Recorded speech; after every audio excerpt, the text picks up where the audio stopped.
Ok, ahora sí, bienvenidos a todos aquellos que no pudieron conectarse a esta sesión de orientación para el próximo entregable que sería para el próximo lunes, sabiendo que Buenas tardes, profesor.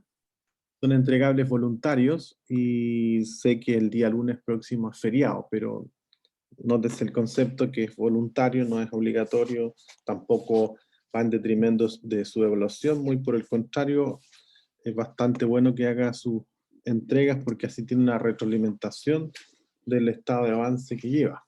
Así que de usted depende nomás. Ya. Profe, yo le mandé el lunes pasado mi avance que lo tenía listo hasta lo que pidió para hoy día, pero no tuve respuesta. Lo que ocurre es que es a través del aula y ya todos tienen el aula activa. No hay ninguno que no tenga aula activa. Entonces, por el caso, Sí. de Gloria, yo le he revisado los dos avances, pero ha sido a través del aula, ella no me ha enviado nada a través de correo. Yo se lo mandé por el aula, si no me equivoco. Extraño porque yo he revisado todos los que están en aula. Quizás lo está subiendo en el foro equivocado, porque tiene que ser en el foro, primero en la unidad 5 y luego en el foro que corresponde. Entendamos el concepto de foro. El plazo, supongamos que no es supuesto, sino que el plazo de esta entrega era hoy día. Entonces, si usted ya no lo entregó hoy día, ya perdió la oportunidad, tendría que sumarse al próximo foro, que tendría que ser el 11 de octubre. Y ahí sube lo que tiene para el 11 de octubre. Sí, o sea, si bien es cierto, no es obligatorio, pero tampoco usted lo suba cuando quiere, ¿sí? Hay que respetar eso sí, esos plazos. Claro, no entiendo. Es que la vez pasada me demoré para entregarla en el primer día, por ende mandé el lunes, pero mandé el capítulo 1 completo. Pero al parecer no le llegó. Voy a revisar el por qué, a lo mejor me equivoqué, voy a revisar.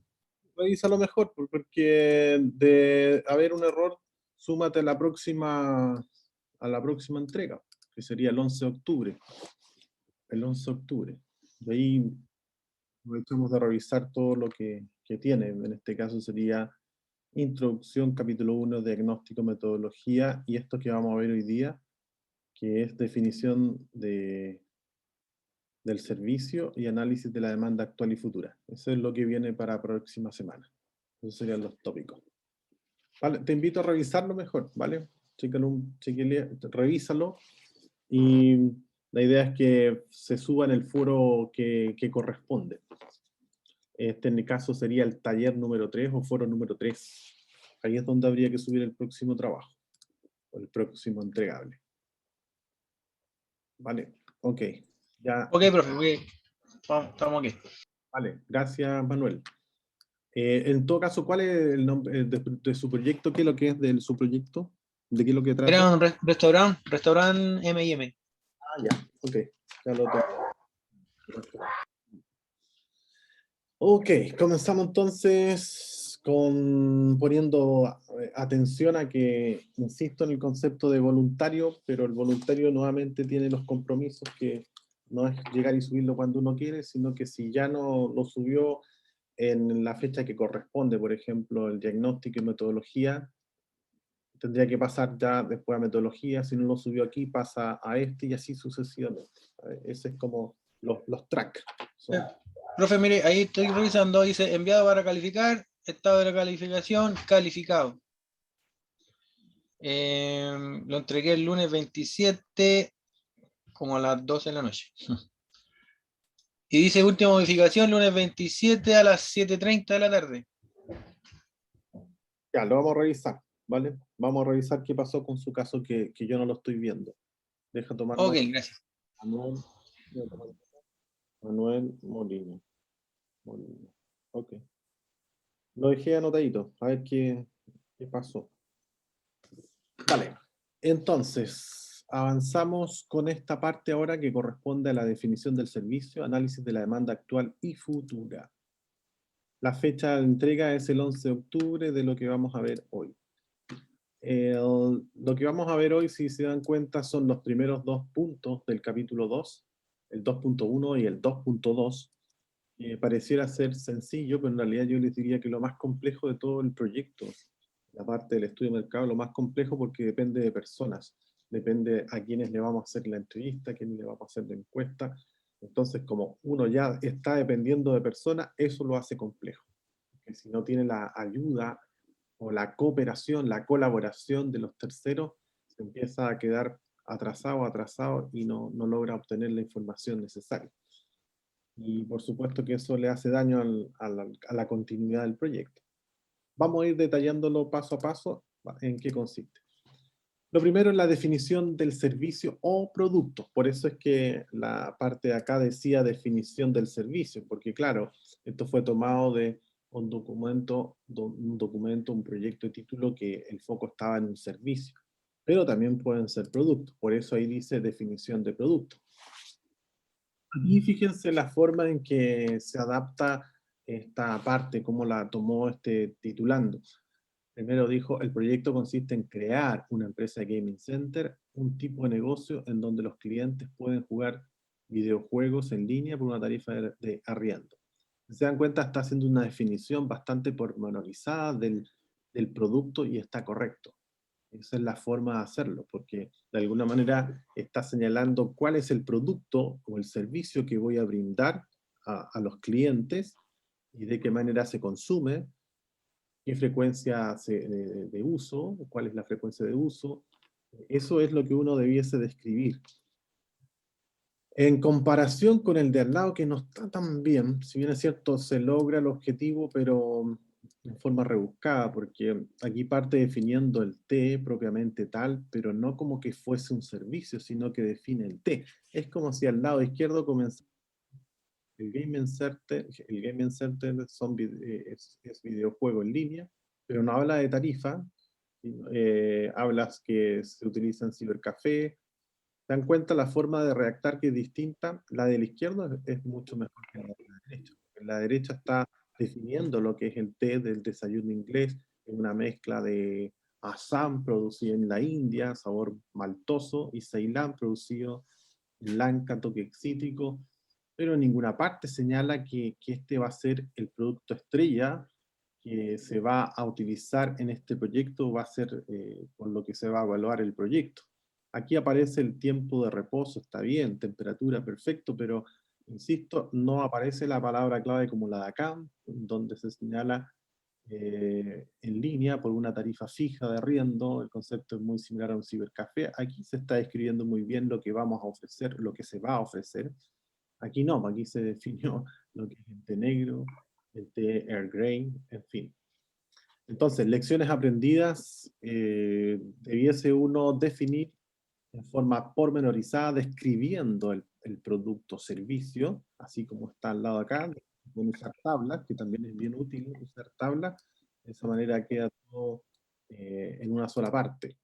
También tenemos acá un detalle importante, cuando estamos haciendo definición de producto, si tengo muchos productos, se complica un poco el desarrollo al momento de calcular los ingresos porque voy a tener como un paquete de productos por los cuales voy a tener que empezar a maximizar la función de producción y cuál va a ser la más conveniente. Por ejemplo, en este caso tengo dos, pero en realidad en este proyecto de título era del orden de una gran variedad de té, no eran solamente dos, eran del orden de 12. Bueno, una té sería, cuando uno va a tomar té, tiene una gran variedad de té, mucho, 15, 20 variedades, y el punto es cuánto comprar de cada uno, y de tal manera maximizar las utilidades. Entonces, a lo mejor eso habría que cruzarlo con un cuestionario que nos permita saber qué es lo que consume más el cliente, que seguramente va a ser más té negro que cualquier otro té exótico. Pero eso sale del cuestionario. Para eso es útil el cuestionario.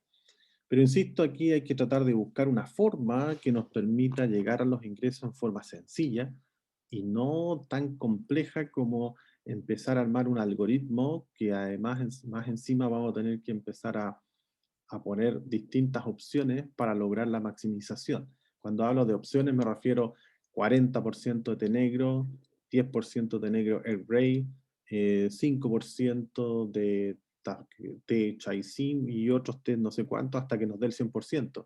Y empezar a, a simular hasta que lleguemos a la máxima utilidad. Eso se hace a través de métodos numéricos y no es sencillo. Entonces, ahí la orientación que yo les digo, mi sugerencia es que traten de buscar un producto estrella y el resto son adicionales, pero concentrarse en uno solo para poder obtener los ingresos P por Q de manera más rápida, fácil y tradicional. Aquí tenemos otro ejemplo. ¿Qué se puede destacar de esta que está al lado izquierdo? Que esto fue lo único que se hizo. Fíjense aquí, bueno, en realidad no lo fue lo único que se hizo, porque estos son los acompañamientos asociados al té. O sea, esto, imagínense, estaba por un lado el té y además tenía una carta de productos. Este mismo problema lo tienen los restaurantes, los que están desarrollando proyectos asociados a restaurantes, los que tienen artículos de aseo o artículos de buceo también, porque son varios artículos, no solamente se va a hacer cargo de vender aletas o va a vender solamente no sé, snorkel o cualquier otro artículo que tenga de buceo, sino que son varios artículos. Seguramente a lo mejor va a estar vendiendo computadores, me refiero para poder hacer el descenso, eh, esto que se llaman mm, bueno, todo lo que esté relacionado con equipos de buceo, y no son 4 ni 3, sino que son hartos los artículos. Y ahí nos vamos a encontrar con algo como esto. Entonces vamos a tener complicaciones nuevamente ahí por el concepto de poder buscar esa función objetivo que nos maximice. Entonces, a lo mejor ahí conviene trabajar con paquetes de, sí, un paquete puede incluir a lo mejor inmediatamente el equipo completo de buceo o la mitad del equipo, o es el buceo solamente autónomo, no autónomo, buceo apnea. Bueno, hay que buscar ahí alternativas de que nos permitan, para hacer la evaluación, hacerla más simple, en vez de tener tantos productos que generan dolor de cabeza al momento después de hacer la evaluación. Por el lado derecho, también hay algo bueno que uno podría tomar nota y poder replicarlo. No es obligatorio, pero se ven bastante bien los trabajos donde hacen un preámbulo para evitar los títulos colgantes. ¿Cuál es un título colgante? Que por ejemplo acá dice 2.1 y inmediatamente abajo dice 2.11 y después dice 2.13 o 1.1.2 y en ninguna parte hay texto. Entonces acá lo que se está haciendo es hacer un preámbulo y luego comienza a avanzar con la desagregación de cada uno de los puntos. ¿Y cuánto se dedica? 3, 4 líneas más que suficiente. Aquí hay más que suficiente. Aquí hay 2, 4, 6 líneas. Súper bien. Entonces, ahí lo que está haciendo es una sinopsis, como contando lo que viene en todo el desarrollo hacia abajo. Esa es la función de esta primera etapa. Fíjense la forma también en que hace la definición del producto. Ahí el producto se pretende vender, es un servicio de mantenimiento de piscinas, que contará con productos de calidad y personal técnico, calificado, bueno, en conocimiento sobre el reglamento de uso de piscina, bla, bla, bla. Y ahí aparece el detalle, la prestación del servicio estará sujeta a lo establecido por el reglamento de uso de piscina. Esto está bien descrito, si se dan cuenta aparece que el servicio es el que se va a vender, ¿sí? Esa es la forma en que hay que desarrollarlo. Ahora, si uno quiere entrar en mayor detalle, puede definir el servicio y aquí aparece en mayor detalle. Se realizará dependiendo de la necesidad del cliente, haciendo visitas mensuales, y ahí hace toda la descripción completa. Se venderá. Otra cosa importante acá, y también bueno destacar, la forma en que se redacta. Fíjense que en ninguna parte dice el servicio que realizaremos dependerá de la necesidad de nuestro cliente. Eso es lo que no hay que hacer. Esto está muy bien redactado porque está tomando el proyecto en forma externa. A ustedes le están eh, dando la misión de evaluar un proyecto. No es que el proyecto sea de ustedes y ustedes van a ser juez y parte, sino que están tomando un proyecto desde una manera objetiva, se están haciendo cargo de su evaluación técnico-económica. Y por lo mismo entonces no debiese aparecer aquí el servicio nuestro cliente, por más que ustedes a lo mejor en el futuro sí efectivamente lo lleven a cabo, la gran mayoría de estos proyectos se llevan a cabo y finalmente terminan siendo una realidad, pero ahora hay que dejar un poquito esa parte del empoderamiento de lado, porque el objetivo acá es que ustedes, en forma objetiva, con todo lo que han aprendido durante el desarrollo de toda su carrera, sean capaces de evaluar cualquier proyecto. Y de esa manera hay que tomar distancia del empoderamiento de que es mi negocio, nuestro cliente, sino que se habla en tercera persona singular. Eso para que lo puedan corregir aquellos que a lo mejor ya han hecho algunas aproximaciones en esa línea. El análisis de la demanda actual y futura. Este análisis también es complejo en términos de que hay que buscar datos, pero no por eso no se puede hacer. De hecho, la gran mayoría trabaja con datos prácticamente similares, porque claro, no podemos tener diferencias entre los censos. El censo es el mismo en todas partes y la información publicada es la misma para todos. Así que seguramente muchos de los trabajos de título, proyectos de título pueden compartir esta información porque es la misma y es la con la que, con la que se utiliza, es la que se utiliza para hacer proyecciones. Aquí, por ejemplo, tenemos población desde el año 2002 al 2006. Entonces, aquí tenemos un conjunto de datos que nos van a permitir hacer una correlación lineal para poder proyectar estos datos al 2022, 2023, 2024, en fin. Nótese que aquí solamente hay información hasta el 2016, porque claro, este proyecto es del 2018, por ahí. Pero ahora 2020, a lo mejor, 2021, perdón, a lo mejor pueden encontrar datos un poquito más actualizados y quizás ya tienen la data del 2018 o hasta el 2019. 2020 no creo porque todavía no termina el 2021, así que probable que 2018, 2019 ya a lo mejor ya deben tener algunos problemas para obtener esa información. Bueno, ¿cómo logramos obtener estos datos? A través de la pesquisa en censos o información que esté publicada, que sea posible de acceder y que generalmente está asociado a censos principalmente. Cosas que podemos destacar de acá. Primero, el análisis de la demanda da por sentado que nuestros clientes son personas, ¿sí? No son animales, porque eventualmente sí puede haber una demanda para animales que, por ejemplo, pueden ser comida para, o alimento para perros y gatos. Entonces, el que tengamos esta población humana no, como que no tiene relación con el proyecto de alimentos para gatos o perros. Ahí claramente nos va a interesar más bien población de perros, de gatos, que población de clientes, personas. En la gran mayoría de los casos de los que he visto, de los que han podido enviarme y los que yo he podido revisar, no he tenido problemas para descargar, no he visto que tengamos alguno que esté relacionado con animales o algo por el estilo. En ese sentido, entonces, este censo que es de personas nos va a servir a todos. A partir de esto uno puede descargar información para hacer las respectivas correlaciones lineales. ¿Cómo hago una correlación?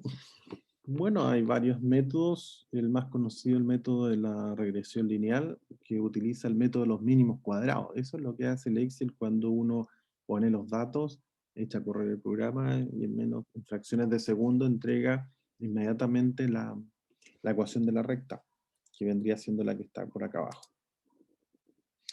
Para hacer esta ecuación de la recta, lo que hace Excel es tomar desde un conjunto de datos, que fue el que les comenté anteriormente, por ejemplo, ese conjunto de datos, los pone en... Déjenme ver si puedo hacerlo aquí. Está. Supongamos que tenemos este conjunto de datos, lo voy a graficar. Supongamos que esta es la gráfica. Si se dan cuenta, la gráfica prácticamente uno podría decir, eso se parece bastante a una línea recta. Entonces, efectivamente puede ser una línea recta.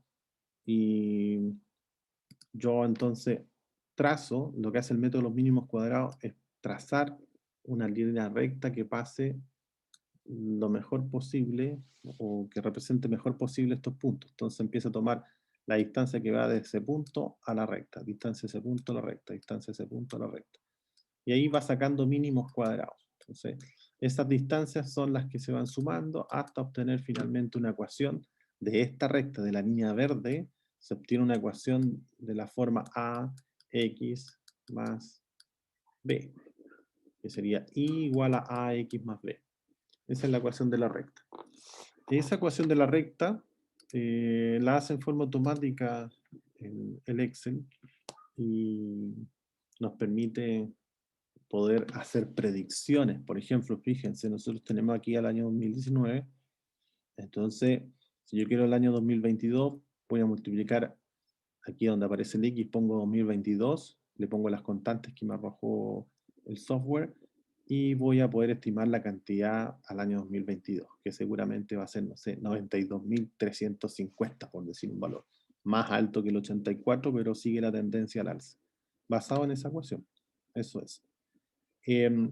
Generalmente cuando uno hace esto, una de las recomendaciones que se hacen desde el punto de vista estadístico es graficar.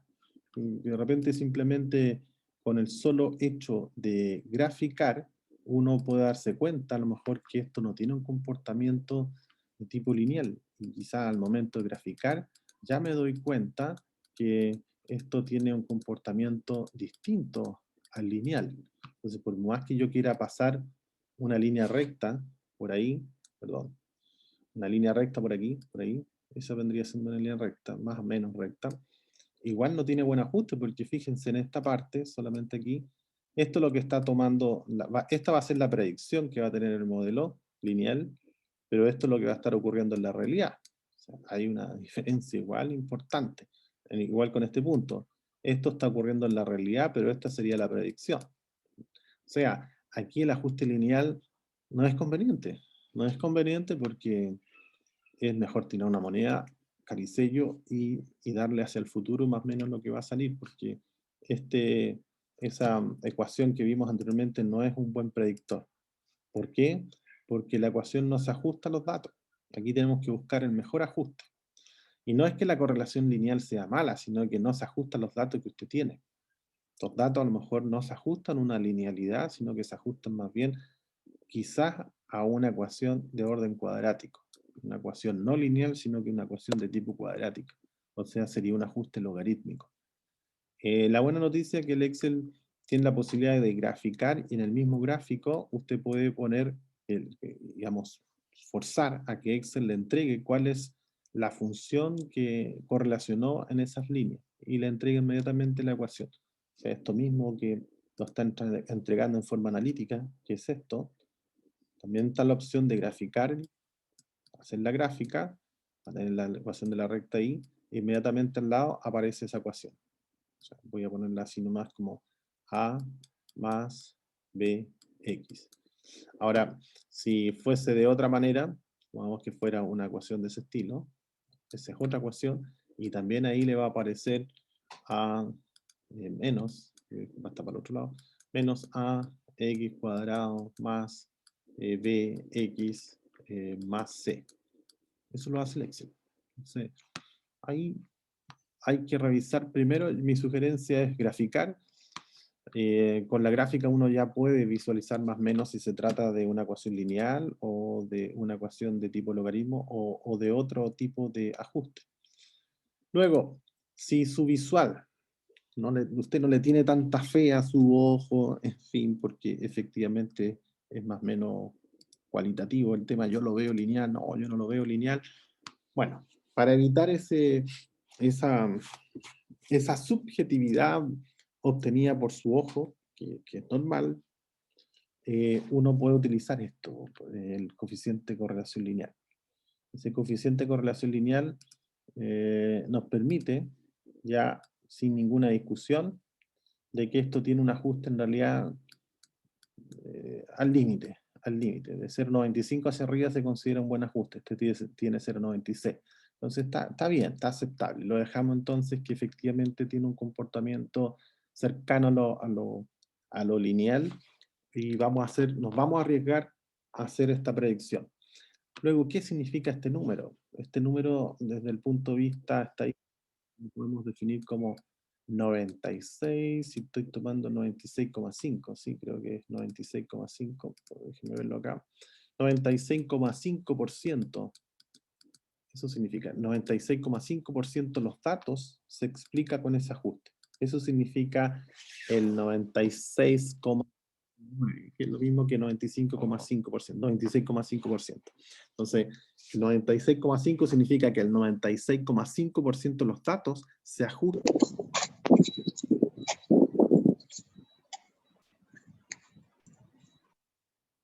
Entonces, es una buena noticia porque solamente tenemos un error del orden del 4%. O sea, si yo hago una predicción, la probabilidad de que la predicción que yo haga esté cercana a lo real, el error es de un 4%. Igual es bueno, está bastante bien. La que estábamos viendo anteriormente, en donde veíamos que no había un ajuste, aquí seguramente les puede dar un R cuadrado de 0,8, 0,7 quizás.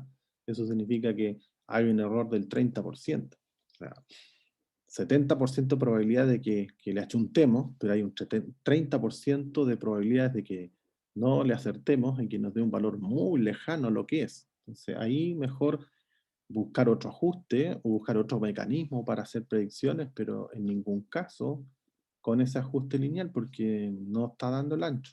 ¿Y cómo me doy cuenta? Si tengo mis dudas respecto a la forma de graficar, lo puedo hacer a través de medir el coeficiente de correlación lineal, que es el R cuadrado. Con ese coeficiente de correlación lineal, ahí no hay ninguna duda que esto no tiene un buen ajuste lineal porque el R cuadrado me dio 0,80. Son malos, ¿no? Bajo, muy bajo.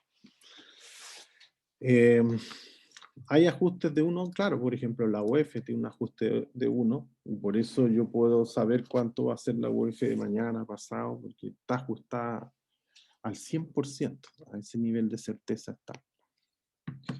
Ok, lo que tengo al lado derecho corresponde a lo que deberíamos ahora comenzar a trabajar, que es saber cuál es la cantidad de personas que debo entrevistar o encuestar para que la información que yo obtenga de esa muestra sea generalizable al universo de donde pertenece esa muestra. En otras palabras, estamos pensando, por ejemplo, en universo de personas interesadas en comprar muebles, ¿sí? Muebles que están en la línea del orden de tipo industrial, ¿sí?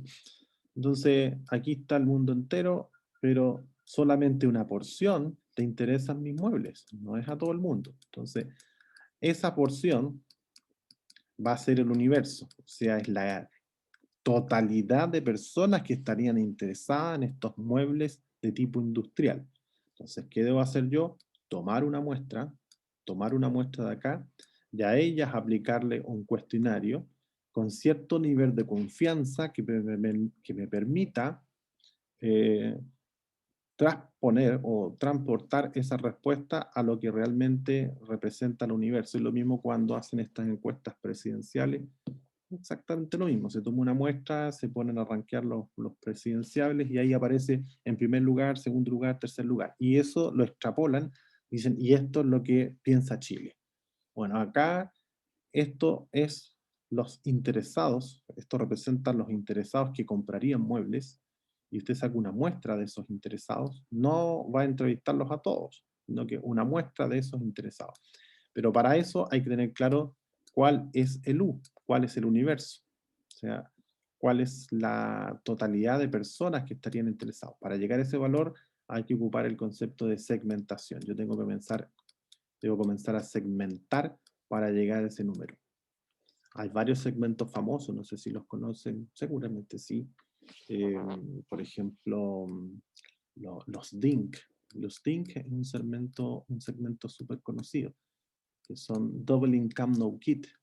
Double Income No Kid son aquellas parejas que se unen sin hijos, ¿sí? O sea, hay doble ingreso, double income, doble ingreso, sin hijos.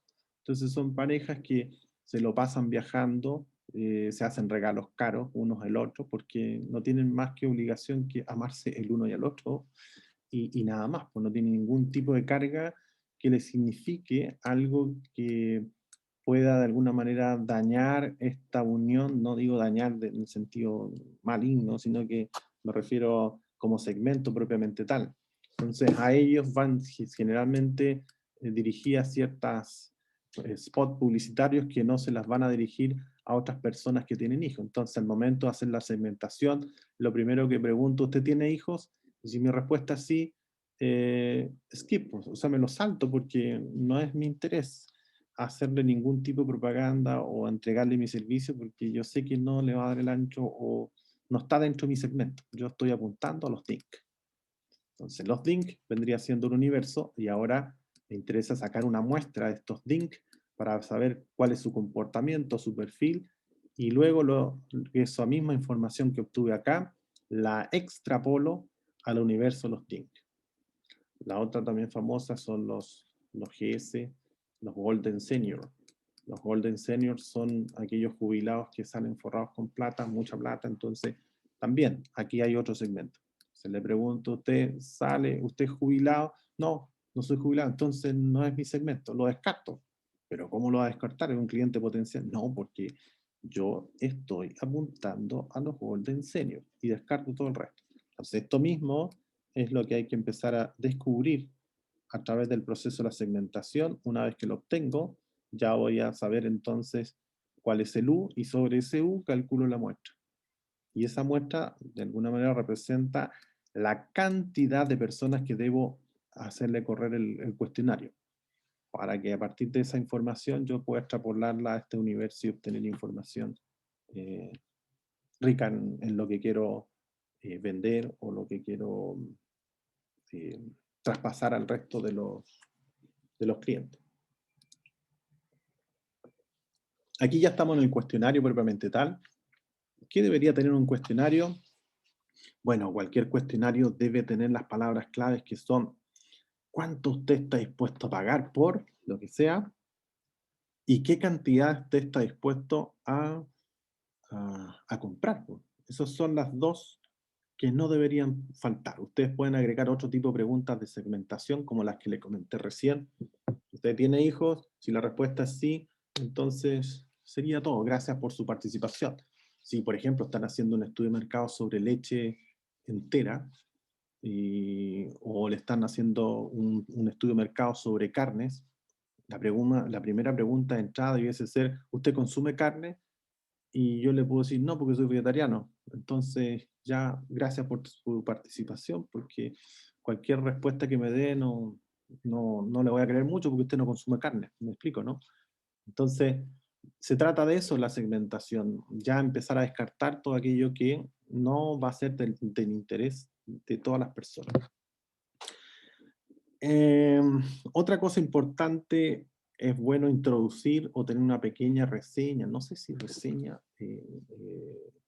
no es reseña, una especie de, ¿cómo llamarlo?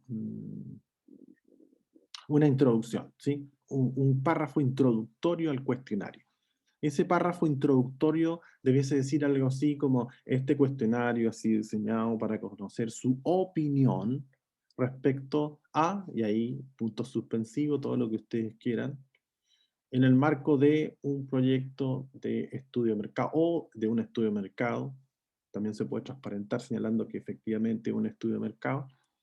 Importante señalar también que el aporte de la persona que está respondiendo va a ser muy valioso, por lo que también se pide que se haga de manera eh, consciente y además considerar que va a ser confidencial. Eso es importante señalar porque de repente la gente se persigue y lo más probable es que si usted le dice cuánto usted gana, eso es como un mito, entonces como algo que no se puede hablar. Entonces lo mejor ahí es ponerlo como por tramo. Usted está en el tramo 1, 2, 3, 4 y el tramo 1 va de, no sé, eh, desde los 300 a los 800, de los 800, millón y medio, de millón 6, 2 millones y medio, no sé. Ahí ustedes vean qué rangos pueden ser, pero si es que están pidiendo, es necesario saber cuáles son los niveles de ingreso. Importante entonces transparentar que el cuestionario es absolutamente confidencial y que será utilizado solamente para efectos del estudio de mercado. Aquí aparecen formas de poder presentar la información. El trabajo que si uno lo presenta de tipo torta o de barra, en realidad a gusto consumidor, sin embargo, la torta tiene sus detalles que no son muy buenos, por ejemplo, cuando tenemos más de 4 colores, y si la paleta de colores no está bien nutrida, a veces se confunden los colores azules con los colores medio celestes, o estos colores marrones con los de tipo rojo, rosado, se van perdiendo las sintonías y cuesta buscar. Y sobre todo después si uno por alguna razón imprime esto en blanco y negro, ahí olvídense, pues ahí es que hay que tener súper claro cuál es cuál. Entonces, para evitar eso, oye, aquí no hay ninguna posibilidad de equivocarse. El color que le ponga, esto está al ladito. Así que cero posibilidades de equivocarme con un gráfico de barra paisado en donde yo tengo súper claro y definido qué es lo que va en cada uno de ítems. En cambio acá tendría que eventualmente hacer eso. Bueno, y que hay un error fatal, que no está bien esto. El cero nunca se grafica. Y claro, en un gráfico de torta lo grafica obligadamente porque usted lo forzó a graficarlo. Aquí simplemente lo elimino, no va a aparecer. Así que es importante, todo lo que es cero no se grafica, no corresponde. Dentro de los que he revisado, hay algunos que ponen acá un número. Por ejemplo, esta es la figura 6, entonces aquí le ponen 6. 6, figura 2, 6. No, eso está de más. Es figura 2, 6. Ahí está correcto. Aquí como este, gráfico 2, 3 también. Yo he visto en trabajos de título gráfico 2.3 como figura 2.6, así que ahí también no se compliquen tanto con eso. Incluso en algunos he visto imagen cuando son fotos o ilustración. Veamos cuál se da mejor, pero eventualmente he visto que se ve mejor el de figura. Pero insisto, si alguien ya tiene gráfico, no importa, dígelo así, veamos si la comisión después nos corrige algo, que tenga algo que corregir, y si son cosas de este estilo, es mejor que se distraiga con cosas así que con otras cosas más contundentes de su proyecto. Entonces, eso es como una estrategia, ¿sí? Aquí aparece algo interesante.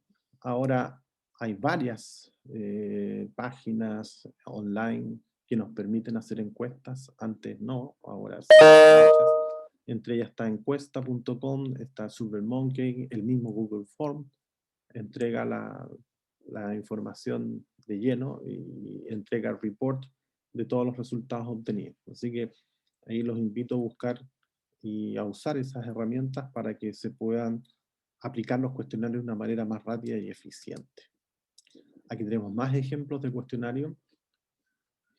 ¿Qué cosa es mala práctica? Esto que está acá. La idea es que los gráficos vayan libres de título. ¿Por qué?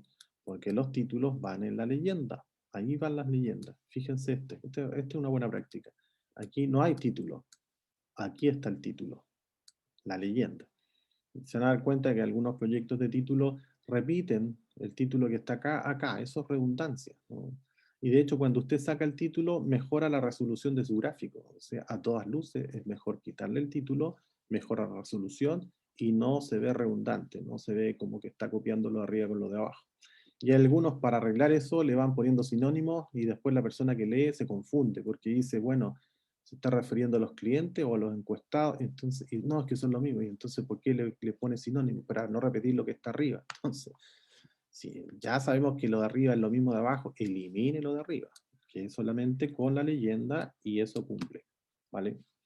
Otra forma, otro tema también que no es de buena práctica, tener estos, así es, blancos de tal manera que se vean limpios y no estos contrastes. Las preguntas, si hay preguntas, supongamos que usted quiere poner la pregunta, que también es una alternativa, la pregunta debiese ir acá. O bien, la respuesta a la pregunta, o digamos, traducir la pregunta en una afirmación. Por ejemplo, aquí una pregunta podría ser, ¿cuánto estaría dispuesto usted a pagar por no sé qué? Entonces, la forma de traducir sería cantidad de dinero dispuesto a pagar por los encuestados. Entonces, aquí yo transformé, yo hice una pregunta, pero después con los resultados transformé mi pregunta en una afirmación como esta que está acá. Esto se ve bastante mejor que poner la pregunta.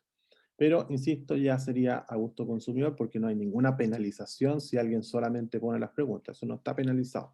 Yo digo que se ve mejor así, de una afirmación, que poner preguntas. solamente eso. Pero insisto, no hay descuentos por si usted sigue trabajando con preguntas y respuestas, no hay conflicto con eso. Después viene, déjenme ver si puedo avanzar acá, sí, ahí está. Hablaba yo anteriormente de segmentación. Mira, aquí hay un ejemplo, les traigo a colación un ejemplo como para que veamos de qué se trata todo esto. Partimos de algo muy conocido por todos, que es un censo, luego de personas que están habitando el sector de Las Condes, trabajadores que están ahí de tipo población flotante, y bueno, todo esto serían mis potenciales clientes, ¿vale?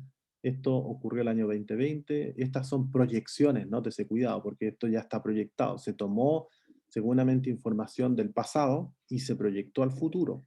¿Y cómo se proyectó? Con la correlación lineal que les comenté anteriormente. Y estas ya son datos proyectados, porque no hay forma de saber los años del año 2020, 2021, porque esto se hizo antes de eso. Esto es una proyección hacia futuro. El porcentaje de la población que consume té, eso se hizo en la pregunta en el cuestionario, y ahí arrojó un 18%. Fíjese lo que hizo acá. Aplicó el 18% al universo. Y eso le dio esa cantidad de personas que son los potenciales clientes.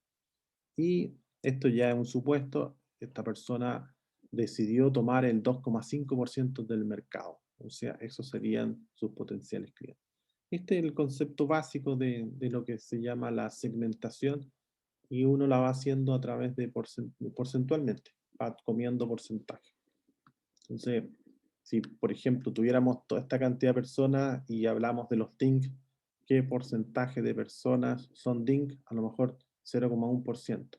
0,1 por todo esto me llego a un número de clientes, por supuesto menor que esto, y a ellos tendría que apuntar toda la batería de spot publicitario para poder convencerlos de mi producto o servicio que está exclusivamente diseñado para ellos.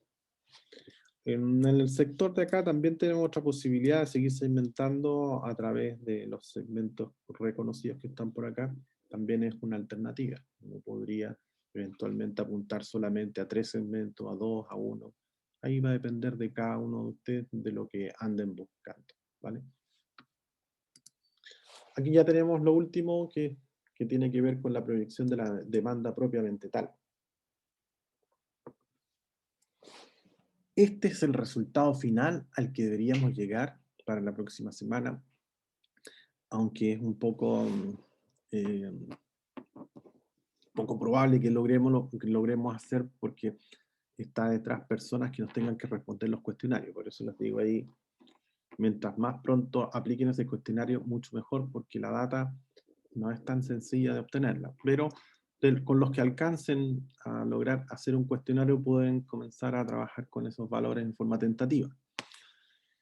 De todas maneras, si se dan cuenta, lo que necesitamos del cuestionario después lo podemos ajustar, pero todos estos restos de datos ya se podrían estar compilando. Ahí no dependemos de nadie. Todo lo que tiene que ver con censo, los filtros que podamos aplicar, no dependemos de nadie. Aquí es donde tenemos que aplicar un porcentaje que se obtiene desde el cuestionario y se aplica ahí. Ahí sí, eso podemos esperar 2 o 3 semanas, pero todo esto que estoy comentando ya lo pueden trabajar de todas maneras. La demanda futura, entonces, se espera que al final de este avance que es para la próxima semana, todos debiesen llegar a esto. ¿Cuánta es la demanda el primer año? O sea, el año 2022, 2023, 2024, 2025, 2026. Va a depender del horizonte de evaluación que ustedes hayan considerado para su proyecto. Pero a esto deberían llegar. Estos numeritos que están acá son súper útiles porque después son los que nosotros vamos a utilizar para estimar los ingresos que van a ir después en el flujo caja. Entonces, no olvidarse de esta parte que acabaron de llegar, que corresponde a la cantidad demandada, porque aparentemente cuando llegan al flujo caja como que se les olvida que calcularon la demanda y llegan al flujo caja tomando un ingreso y le ponen una tasa de crecimiento y la hacen crecer, no sé, a una tasa del 3%. Y uno le pregunta, ¿y de dónde sale el 3%? No, es que me di ese valor arbitrariamente, pero ¿y usted no calculó demanda? Sí. ¿Y cuál es esta? Esta que está acá. ¿Y esta crece un 3%? No, no crece un 3%. Y entonces, ¿por qué no ocupo estos números?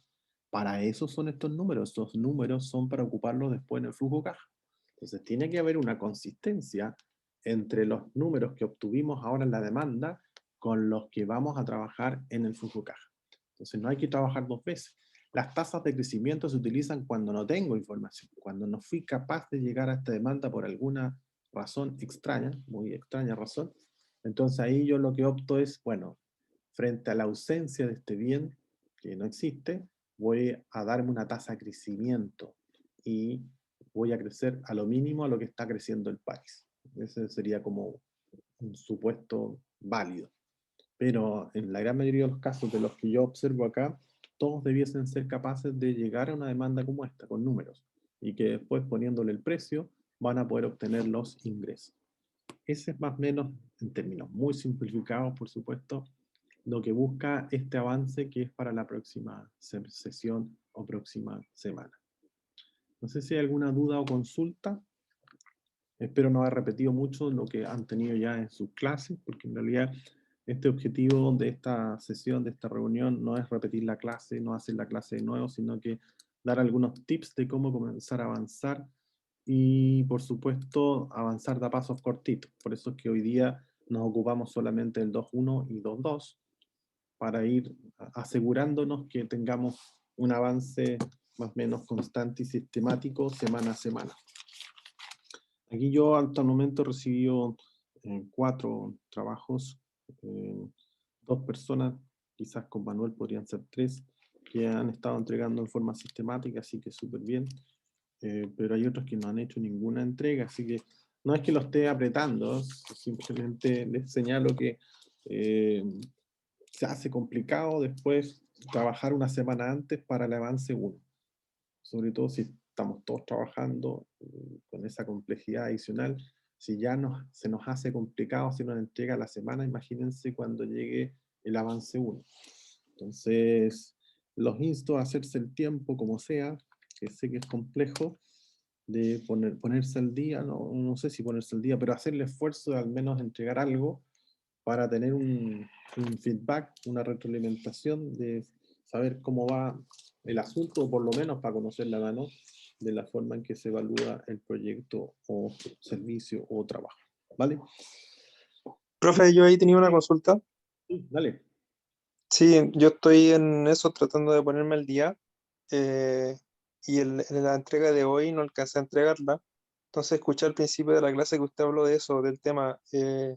Igual tendría que entregarla de la próxima semana ya para ponerme al día. Claro. Lo que logró hacer hoy día, Ya no, omito la de hoy. no O se, igual le entrego la de hoy y me pongo al día con la próxima. no se omite, porque recuerde que las Ya. entregas son acumulativas. Así que si Ah, perfecto. la semana que sigue tendría que subir todo lo que no ha subido desde el inicio. No es que entregue por No, parte. no, sí. Quería entregar hoy, bueno, dentro de estos días, quizás mañana, lo de hoy y lo otro entregarlo a la fecha. Ah, no, pues lo tiene que entregar el próximo ya, pues ya no entró en la revisión de ahora, tendría que entregarla la próxima. Ah, ya, ok. Y en la, Entonces, ya, pero igual subo, o sea, esa es la duda. Igual subo la de hoy, la que habría que subir hoy, ya no alcanzó. aunque esté atrasada o no, ya no es válido. No, ya no, la próxima. En Ah, perfecto.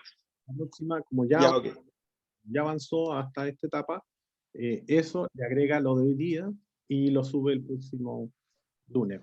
Pero si lo termina antes, súbalo antes, antes del lunes. Perfecto. Puede subirlo el 10, porque esto hasta el 11. Sí. Ya, ok. Gracias, profe. Listo, ¿no? Profesor, yo tengo una consulta. Lo que pasa es que le entregué el entregable, valga la redundancia, por correo. ¿En qué parte después usted me hace las correcciones?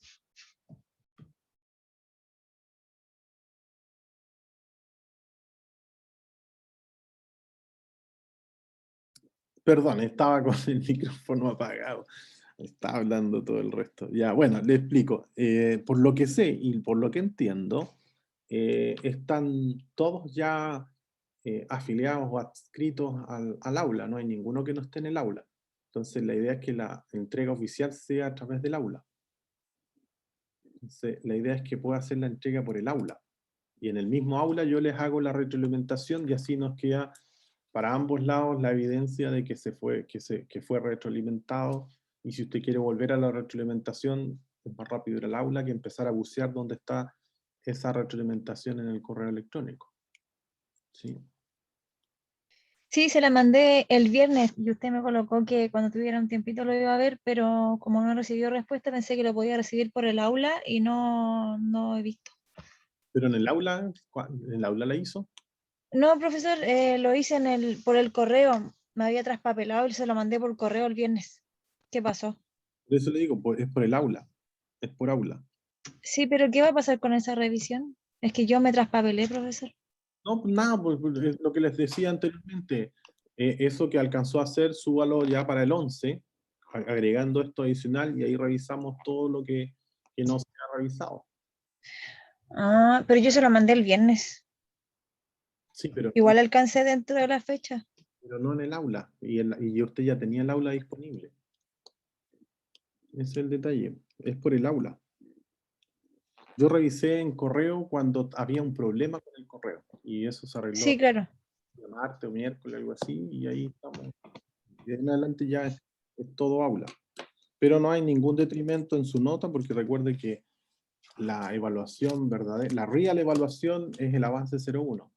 Y eso todavía no ocurre. Es como en 3 semanas más o menos, 25 de octubre, por ahí. No sé, pero la fecha la entregamos y queda más tiempo para eso.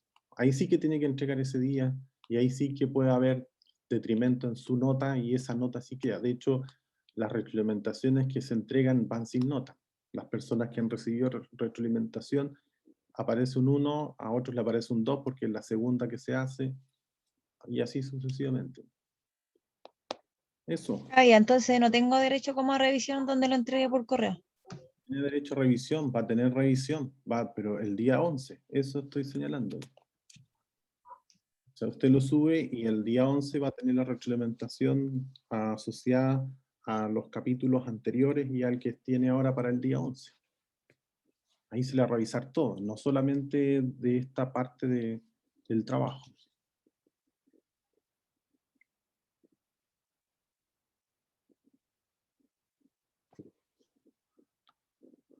¿Aló? Sí, profesor, lo escuché. Gracias. Ya. No sé si hay otra duda o consulta. ¿Dudas o consultas?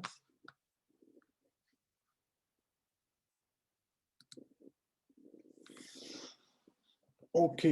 Bueno, como no hay más dudas ni consultas, nos vemos el próximo... Bueno, ya sería la subsiguiente, porque como es feriado, pero ese día va a estar disponible, y yo creo que hasta más tarde, no en la mañana, para que puedan subir esta parte.